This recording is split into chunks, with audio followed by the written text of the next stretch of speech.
See a couple people popping in. We will wait until noon to get started officially, but to those who are here already, welcome.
All right, well, it is noon, so we'll go ahead and get started.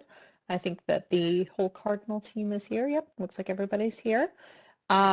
So welcome to those of you who are joining us. We are doing our monthly drop-in training. This is just kind of an open discussion in which we encourage you to ask questions. You've got the whole team here to answer those questions. We can show you um, how different functions work. We can help you solve mysteries that have maybe been causing you some issues at your library. Generally speaking, we set a topic, but it is okay for us to get off that topic. So if you do have a burning question that is beyond that topic, that's perfectly fine. I encourage you to go ahead and ask it. The official topic for this month is item cataloging. So, looking at anything having to do with item attributes or managing holdings or anything like that. Um, so, kind of open to whatever you've got on your mind. Um, I'm not sure if anybody on the Cardinal team would like to take a minute to introduce themselves. I'm Samantha O'Connor. I'm the training specialist. I'm Benjamin Murphy. I'm the NC Cardinal Program Manager. Hello, everybody.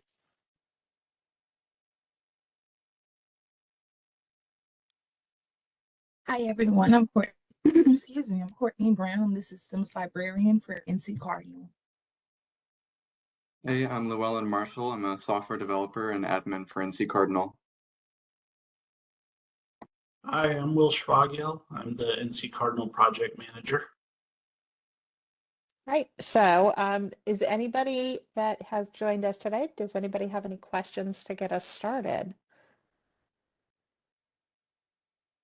You can unmute yourself and ask, or you can put it in chat, whatever you're comfortable with.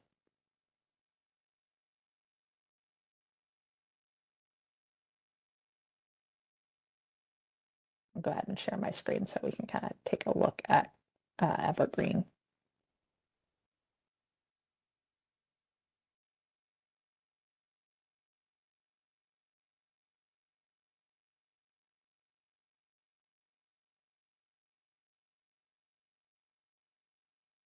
All right. Well, I don't see anything in chat, but while we wait, if anyone is kind of formulating their question, one thing that we can kind of take a look at, and this is something that we get a lot of questions on, and that when I show in other training sessions, kind of gets a lot of response, and that's to take a look at some of what you can do within the holdings view. So for those of you who are item catalogers, this may be a very regular part of what you do, or this may be a view that you don't spend a lot of time in, but it's pretty powerful. It does allow you to do quite a lot. So I'll just go ahead and bring us into a holdings view for a title. And we can look at some of the different things that you can do from this view.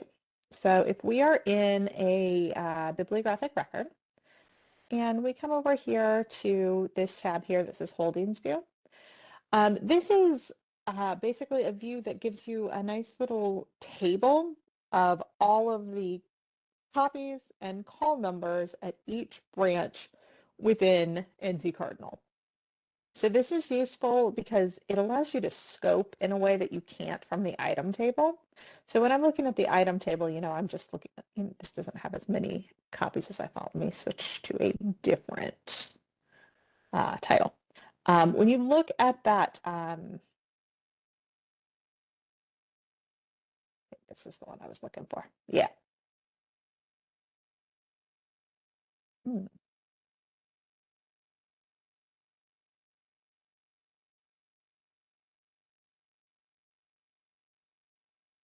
All right.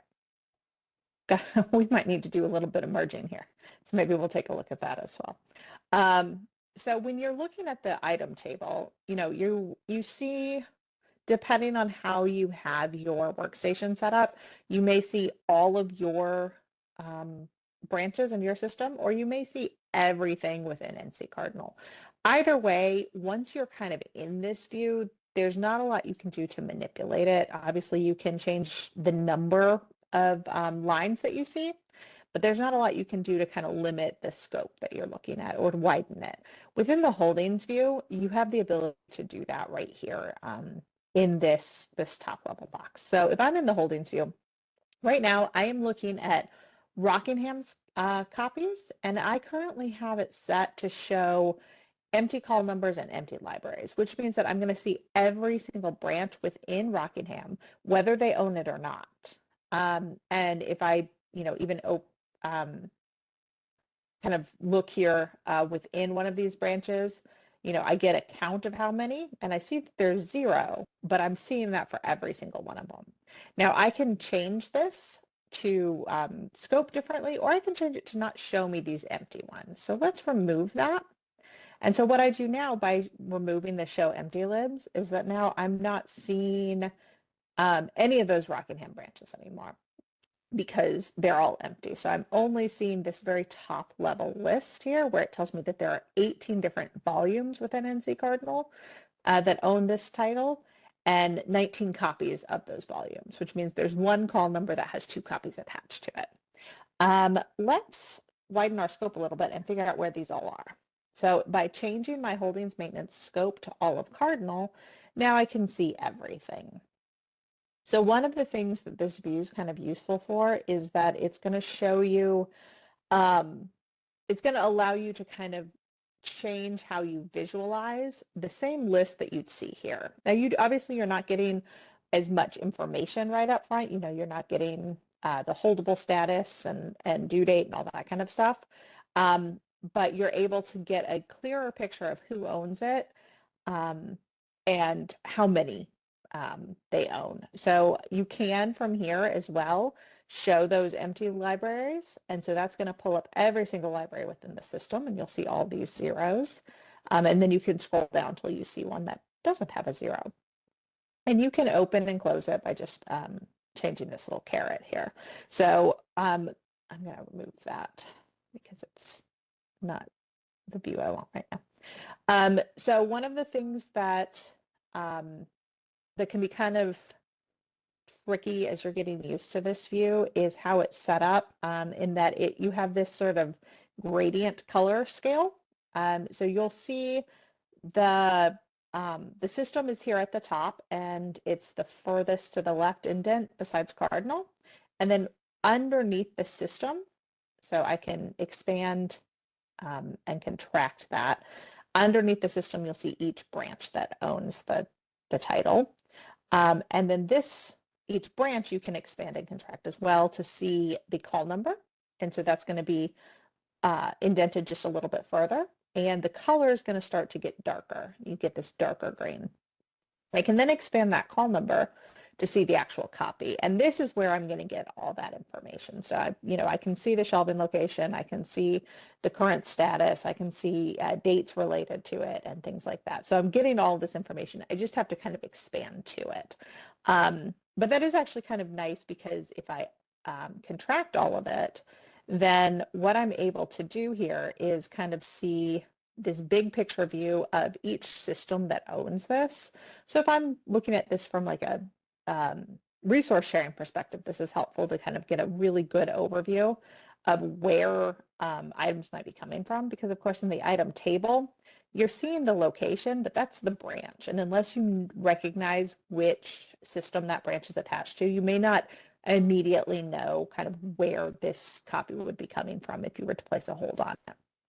The holdings view gives you a chance to kind of see within the full structure of NC Cardinal where an item is being held.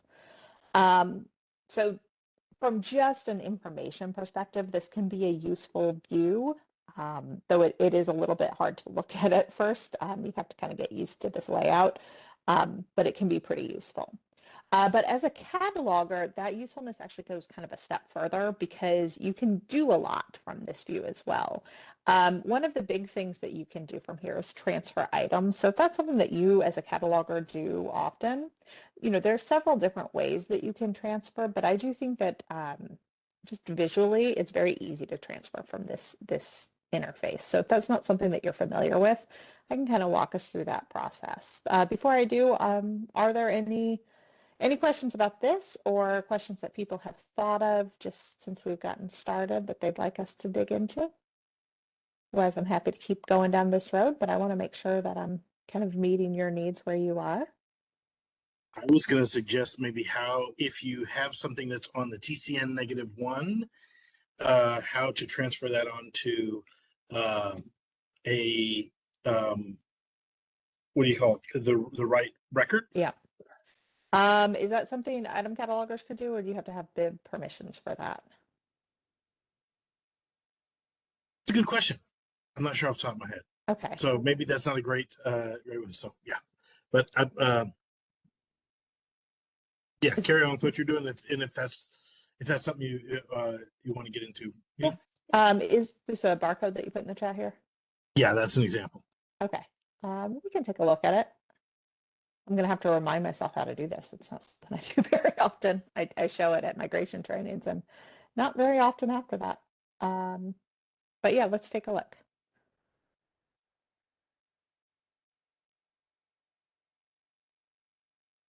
All right. So this is an item that is currently, it was basically probably a pre-cat item. So something that, somebody brought up to the desk, and when they tried to check it out, it didn't check out because it didn't, Evergreen did not recognize it as being in the system. So it was done kind of in one of those kind of on the fly circulations where the person at the desk very quickly put in the barcode, put in some basic title information so that the patron could go ahead and take it home. And upon being returned, now it needs to be cataloged properly. And the main thing that needs to happen then, of course, is that you need to put it onto a bib record, because right now it's kind of this orphaned item that's floating around out there that doesn't really have a bib record. We have what we call our -1 record, which is where these things live until they have a proper bib record to go on. Now, of course, if this was something that was a completely unique item, then you could create a bib record for it, but that's rare. Generally speaking, there's going to be an existing bib record for it. So the thing that you want to do is find that bib record and then attach this. So let's see, our title is National, okay, so this is a serial record, National Geographic Kids, August 2024. So I'm going to leave this item status screen up here, and then I'm going to search for National Geographic Kids. Let's see, do we know where this was created? Like where it's, oh, let's do it with a book. That's going to be a lot easier than a serial.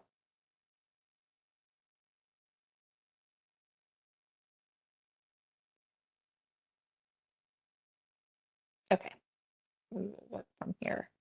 Ghost. Let me see if I can get an author name. So Ghost by Jason Reynolds. Let's take a look.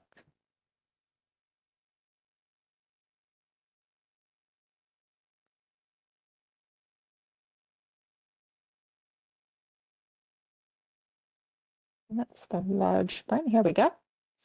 All right, so this is most likely, obviously, if I was doing this in a real world scenario, I'd have the item in front of me, and I don't do things like check the ISBN and all that, but I'm just going to assume that this is the correct record. So I'd come in here, and I'm going to start by marking this as my holding transfer. So basically what I want to do is take this sort of orphaned holding record, which when we talk about holdings, what we're really talking about is the call number and copy level of the record. I want to take those holdings and I want to move them from the -1 kind of generic bib record to this accurate bib record. So I'm going to do that by marking this as my holding transfer. This is the goal of what I want to transfer to. So I'm going to click holding transfer. And you can see down here, I've had this little green thing that said holding transfer set. It doesn't last for very long, so you kind of have to be quick to catch it. And then I'm going to come back here to this, this item, and I'm going to click into my barcode. And then from this action menu, I am going to transfer to previously marked call number. Oh, I need to create a call number. That's right. So within this bib record, let's see, I'm at Cumberland HQ. In my bib record, I'm going to come into my holdings view. I'm going to see if Cumberland has a call number for this already. If it does, that's what I want to work with. If it doesn't, I'll have to create one, which I don't And really actually, like doing. if you show empty libs and you show Cumberland HQ, you can set the branch as the target rather than having to define a call number. It's taking a second to want to move this. Okay. Oh, I thought I changed that to Cumberland. Apparently I did not. There we go.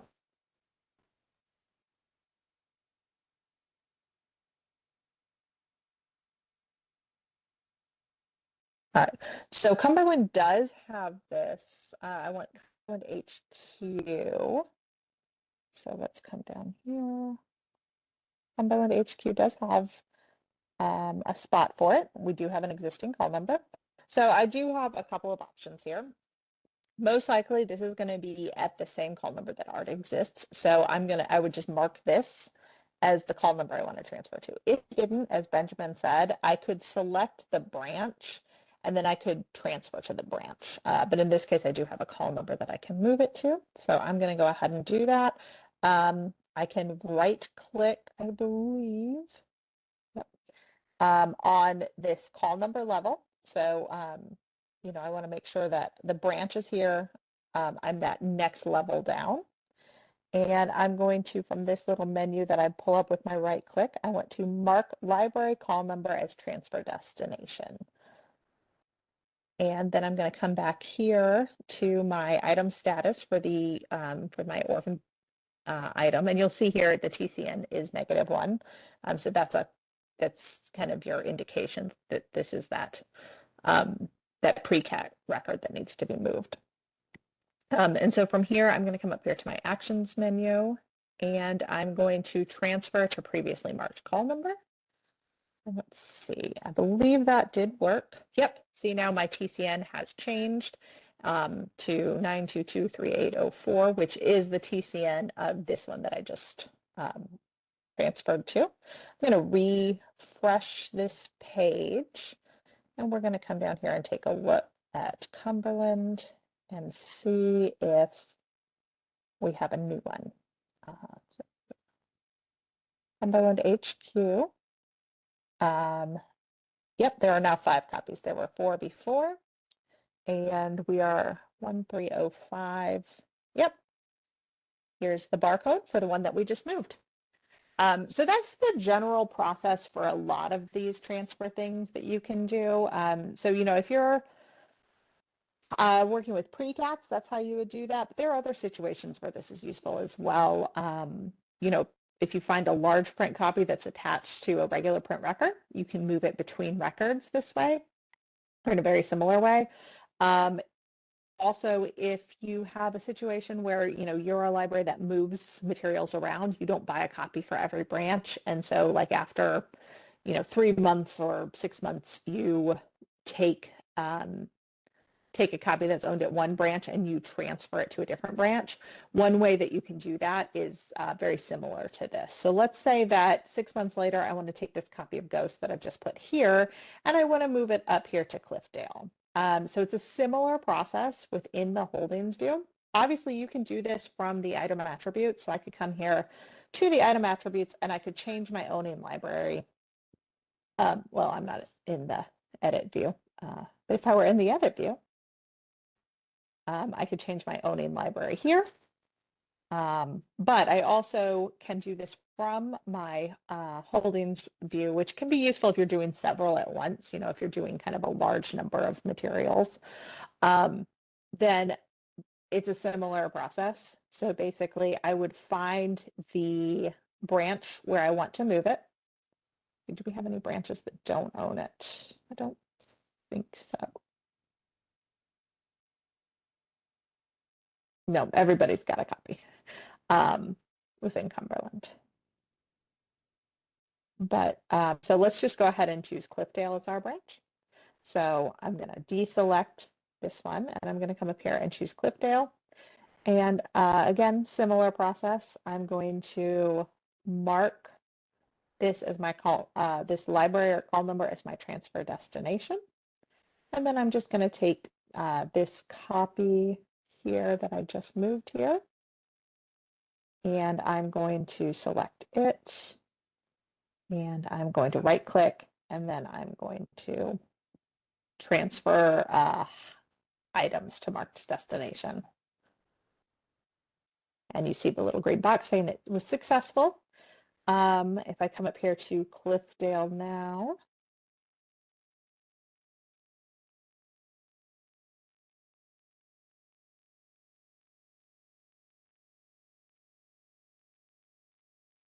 you can see there, here we go. This is the one that I just moved. So it's not necessarily easier to change the owning or circulating library from this view than it is from the item attributes, but it is more efficient if you're going to be doing this for a number of materials, for not just a single one. And especially if you have a situation where, you know, maybe you're moving these to one branch and then these copies to another branch, and you're sort of round robining it. This is going to be a little bit more efficient. Now, of course, from the holdings editor, you have the ability to do the same thing. And you can do this on multiple items in batch if you do it from an item bucket. Are people in here familiar with item buckets? Do you use item buckets as part of your regular workflow? We can take a quick look at some of the stuff you can do with an item bucket.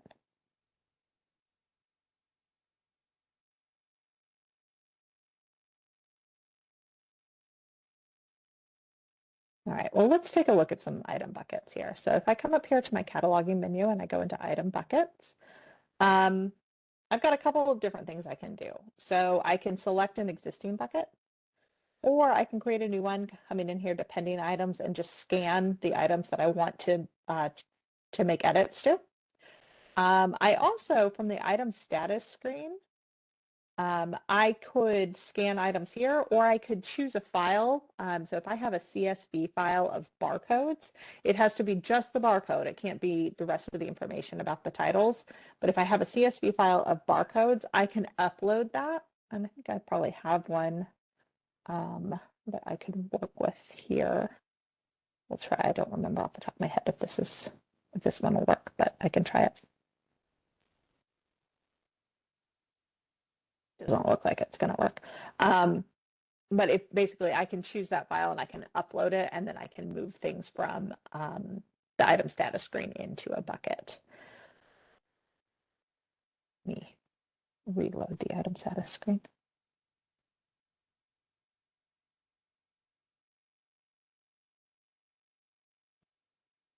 Here. Yeah, this one I believe will work. Of course, I think it's a rather long one, so it might be a while. So I'll show you how that works after it has uploaded. But while that goes, let's just take a look at the bucket itself. So we'll come into an existing bucket.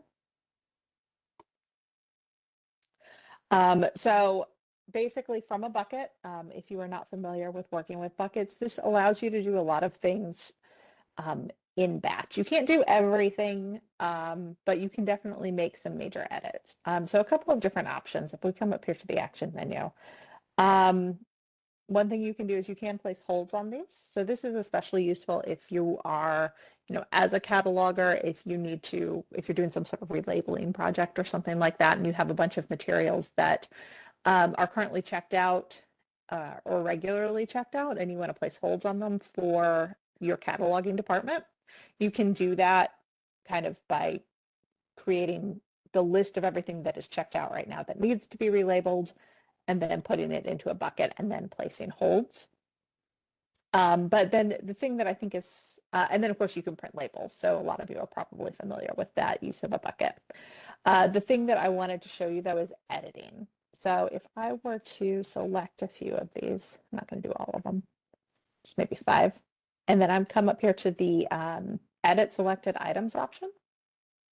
And it's going to open up this, the holdings editor, but you'll notice that all of the materials are being listed here. So I have the full list of barcodes. In this case, they all have the same shelving location. So I'm only seeing that once, but I'm seeing how many copies are in that shelving location, as well as the circulating library. But then I also have, in this case, one of them is available and the rest are checked out. Those are the main things that I'm seeing here that are different. But this allows you to kind of come in and say, we're getting rid of juvenile fiction paperback. So we're just going to move everything that is shelved in juvenile fiction paperback into regular juvenile fiction. So in batch, I can just come in here. Don't worry, I am not in the live version of Evergreen right now. So if there's I don't think there's anyone here from Braswell. But if there were, don't worry, I'm not moving your items for you. So I'm just going to come here to my shelving location, and I'm going to come down here to just type it, juvenile fiction.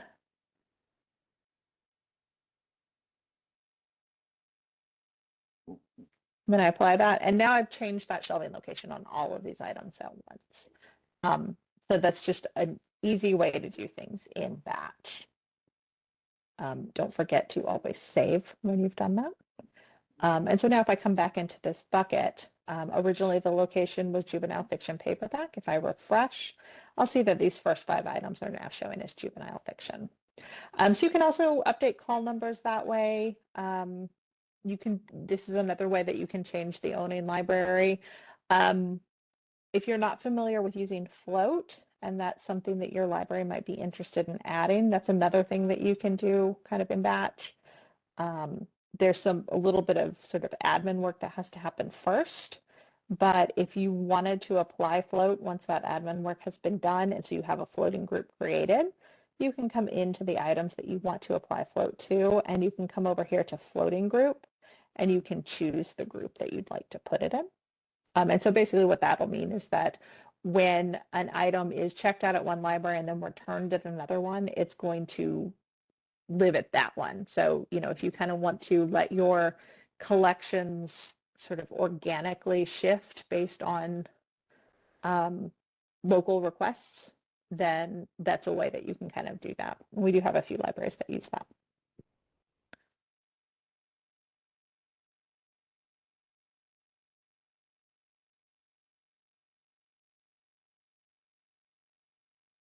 Right, so that's some stuff you can do with an item bucket.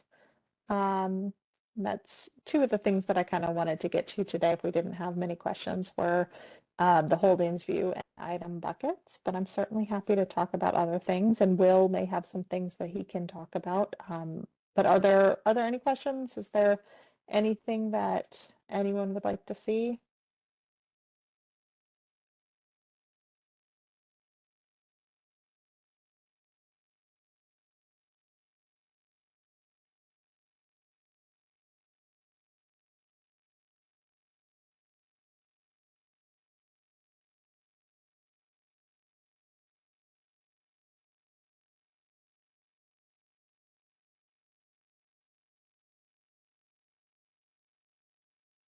I'm not sure if anybody else on the NC Cardinal team has anything related to item cataloging that they think might be useful to take a look at. Haven't had any major changes with item cataloging with the last upgrade. A lot of the cataloging stuff is mostly about the mark editor. So.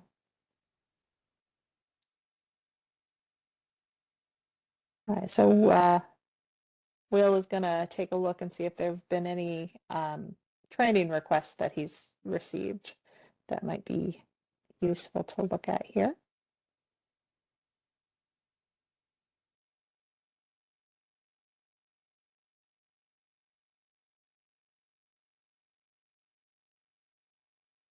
Okay, yeah, let's take a look at holdings templates. That's a good one. So for those of you who may not be familiar with these, or maybe you use them, but you don't think a whole lot about where they're coming from, let's take a look at, I'll just go in this way, at working with attribute templates. So we are going to come into the holdings editor.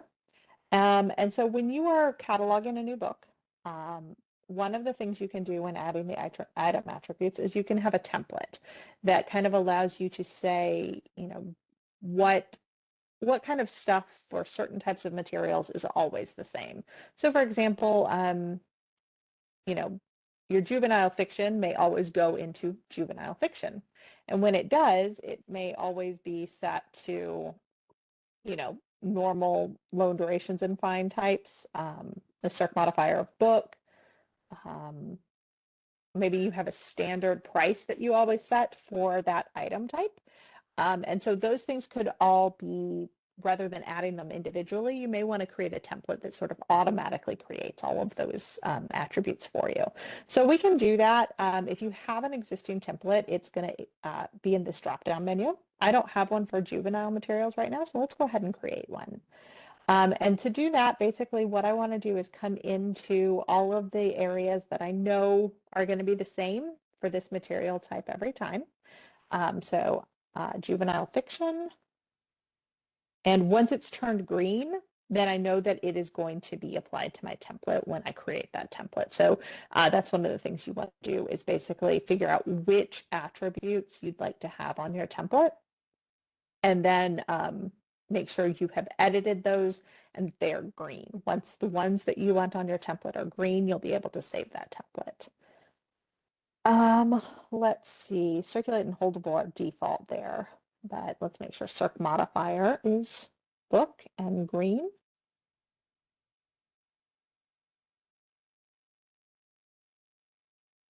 And let's set price. Let's say all juvenile fiction is going to be $15. And we'll just set those for now.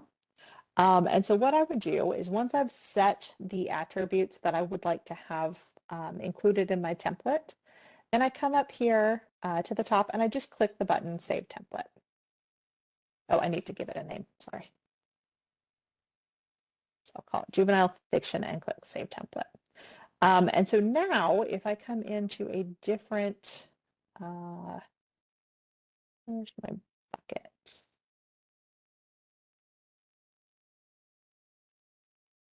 Here, we'll come into this one. So if I come into a different item that I'd like to apply this template to, and you'll see that currently, it's shelved in Juvenile Fiction Battle of the Book. Its price is $7.99. It's Circ Modifier's book, so that wouldn't change. But we'll come up here to the template list, and that one that I just created, Juvenile Fiction, is now showing up. So I'll save that and I'll apply template, and that's going to change my shelving location and my price. Book obviously didn't change, but if it had been set to something else, then it would have changed. And then from there, I can do all of my kind of individual things that may change from item to item. But I can get all of my basic stuff that's always the same, just set from simply applying a template. Now, if you want to have the same templates across your library, so everybody's working with the same ones, that's fairly easy to do. Basically, you will export your template. So after you've created one, you would choose export all templates. You, I think, only have the ability to export all, so you can't just choose to export one of them. But if the person on the other end of it already has some of the ones you're exporting, it's just going to overwrite it with the exact same one. So I'm going to go ahead and export all my templates, and that's just going to save this JSON file to my computer. I just need to find a way to get that file to the rest of my department. So maybe I just I have it in a shared drive, or maybe I email it to people. Whatever method you use to share files should work for this. And then on the other end, somebody can come in, and once they have that file saved to their computer, they'll simply choose import templates. And then I mean, this won't do anything because it's the same ones that I've just done, but basically I'm going to take this file that I exported and have saved to my computer, and when I'm ready to, I will import it, and now these would show up on under my account essentially. And so this would allow any templates that you need within your department to be shared so that everybody's working from the same place, which can help with general departmental efficiency. It can also ensure sort of a consistent cataloging plan. So that's the basic process of working with templates. You can edit a template at any time. All you would have to do is select it from the drop-down list, change the attributes that you want to change, and then simply click Save Template again, and it will overwrite the original attributes. Well, we're about 35 minutes in. Still happy to take questions, whether people have questions about what I've shown or have things that, are related to something else. Even if you have a question that's not really item cataloging related, certainly take some time to answer it.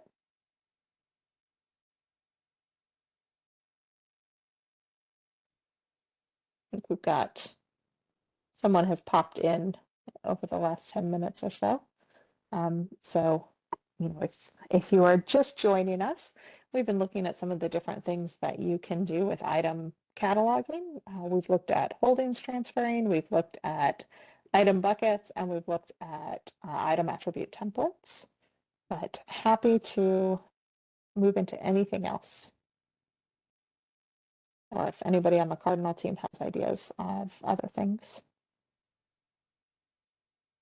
Okay, I have not done this in a long time, but so this Will is talking about creating templates from administration. Is this under local admin? Yes. And then holdings template editor. Oh, okay, yes, it's been a long time since I've done this, but I remember it now. So this is a fairly similar process. You have most of the same attributes. In this case, of course, circulate is not default. So if you wanted to include that, you could, but just remember it is going to be default within your item attribute screen, so you don't have to set it. If you're doing, a template for reference materials or something that won't circulate, you probably do want to include that in your template. You can choose your shelving location. Let's do adult biography. Loan duration, for those of you who aren't really familiar with this, setting the loan duration here often doesn't have much impact. When circulation policies are created for your library, one of the things that gets added to those policies is the loan duration. And loan durations can either be just a basic, this is how long it circulates and this is how often it renews, or we can add different levels, which would be known as short, normal, and extended. And then at the cataloging point, you can determine which of those 3 levels you'd like to apply. So let's say you have adult fiction that almost always everything circulates for 21 days, but you have certain authors that are highly popular and you want those to circulate just for 14 days. You could have a circulation policy for adult fiction that allows for both of those durations. And then as you're cataloging, you can determine, all right, this book is one of the ones that should circulate for 14, and this is one that should circulate for 21. And so you would set this. So the administration side does have to get in there first to create those different tiers within a policy. But then once that's been done, you can apply that duration kind of on a case-by-case basis. So if that's something that you don't do currently but would be interested in, it's just a little bit about it. So let's say you're cataloging new biographies, and the way that you sort of differentiate that is that they're all going to just be shelved under adult biography, but the new ones have a shorter duration. So maybe you want to create a template for new biography.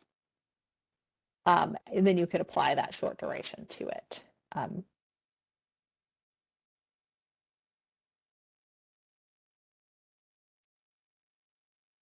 Fine level is similar. When we set up your circulation policy, we can do it in a way that has tiered fine levels. So then you can determine, once that's been set up, on a case-by-case basis, which titles will be fined at a different level. We do have some libraries that do the different duration rules. I don't think we have a ton that use the different fine level rules, but you do have the option of doing that. So, if you have certain types of materials that tend to go overdue a little bit more often, or when they go overdue, it is more problematic simply because they're more popular. You could potentially set those at a higher fine level. So you do have a little bit of customization available here. Now your status when you're cataloging, that's going to be set automatically. So I'm not going to add that to this template, but let's say, go ahead and set our cert modifier to book. And our price to $25. So this would be my template. I could save it. I can import it and export it from here. So I could export this and then share it with my whole department. If I now go into a title, just go into this one again. You may have to log out and log back in first for it to show up there. There's kind of a quirk where if you create it in the holdings editor, it will automatically show up in the holdings template editor screen. But if you create it in the holdings template editor screen, it will not automatically show up in the holdings editor. But if you log out and log back in, it should, I'm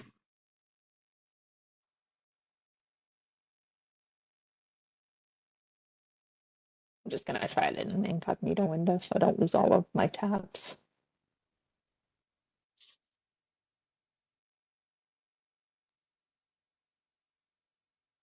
My next and prod passwords don't match right now, so I have to do this manually each time.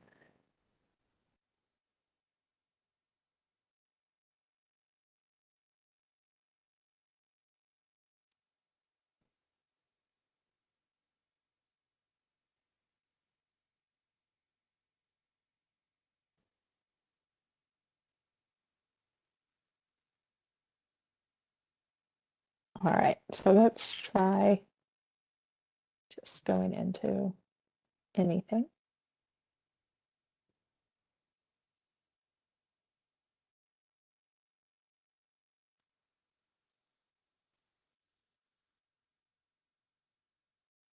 Yep, there it is. A new biography is now showing up. So yeah, I think had I logged out of my regular view and logged back in, it probably would have done the same thing, but I went to an incognito window instead, and now it's showing up here.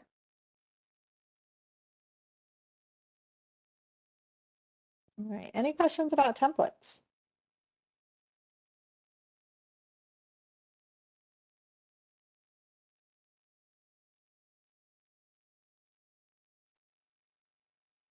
All right, and we've got about 15 minutes left. I'm happy to get into anything else, or I'm happy to call it if people are done. So just kind of let me know if there's anything else you'd like to see, or if there's anything else that you need some clarification on.